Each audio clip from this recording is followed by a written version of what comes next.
ఏంది పది పదం అన్న ఇటు చెప్పకపోతే అమ్మి ఇక్కడ తెలుస్తుంది తాగుడు పోతుంది తాగుడు పోతుంది నువ్వు ఒక్కనే కదా నాది తప్పు ఇద్దరు అమ్మి మళ్ళీ పడతారు సరిపోయింది. హీరో విలన్ కొట్టుకుని కమెడీని చంపేసినట్టు నా మీద పడతారేంటి? అది తెలుసది నేట భయపడిన మళ్ళీ కలిసిపడి ఇంటికాడ వేదంతా పక్కనే నేను బండి పోతాను సైలెంట్ ఉండే అంతే ఇన్ని రోజులు 4 రోజులు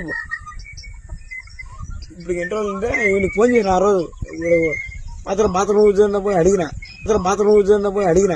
ఎందుకురా మీకు సరే అడిగిన లేదండి కలగొడతాను మిస్యూజ్ చేస్తాను